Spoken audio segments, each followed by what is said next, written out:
કરજણની bright mind school દ્વારા ભરત મુનિ hall ખાતે ભવ્ય વાર્ષિકોત્સવનું આયોજન કરવામાં આવ્યું. કાર્યક્રમનો શુભારંભ વોર્ડ નંબર 3ના કોર્પોરેટર દિગ્વિજયસિંહ અટોદરિયા એટલે કે પપ્પુભાઈના હસ્તે દીપ પ્રાગટ્યથી કરવામાં આવ્યો હતો.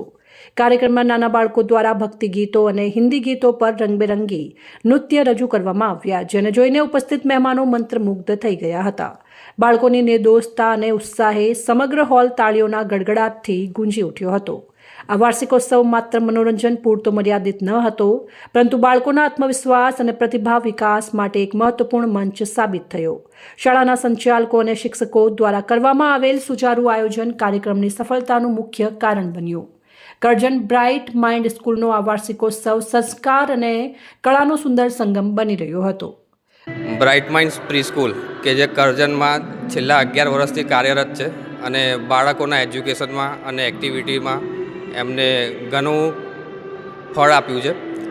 તો એ જ કાર્યક્રમને આપણે આગળ વધારતા એવરી યર આપણે એન્યુઅલ ફંક્શન ઉજવીએ છીએ.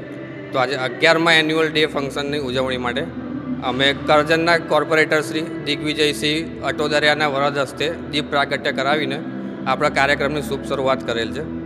આ કાર્યક્રમમાં ઘણા બધા ડાન્સ પરફોર્મન્સ આપણા બાળકોએ આપેલા છે. સાંસ્કૃતિક કાર્યક્રમ હતા, દેશભક્તિના હતા અને બોલિવૂડ સોંગ્સમાં સાથે સાથે કાલી માતાનો પણ ડાન્સ પરફોર્મન્સ હતો. તો આ બધા જ પરફોર્મન્સ બાળકોના સર્વાંગી વિકાસ માટે એમને આગળ આપણી સાંસ્કૃતિક ભાષાનું અને સાંસ્કૃતિક કર્તવ્યોનું ભાન પડે એટલા માટે આપણે એ લોકોને આ કાર્યક્રમમાં બધાને પાર્ટિસિપેટ કરાવેલ છે. સાથે સાથે માતા પિતાઓએ મધર્સ અને ફાધર્સનું પણ ડાન્સ પરફોર્મન્સ રાખેલું હતું, જેમાં બધાને ખૂબ જ આનંદિત કર્યા છે બધાએ. અને આવા જ કાર્યક્રમ આપણે દર વર્ષે આપણે કરતા રહીશું અને કરજણમાં બાળકો માટે બ્રાઇટ માઇન્ડ પ્રી સ્કૂલ સતત કાર્યરત રહેશે. એમના ઉજ્જવળ ભવિષ્ય માટે અમે હંમેશા કાર્યરત રહીશું.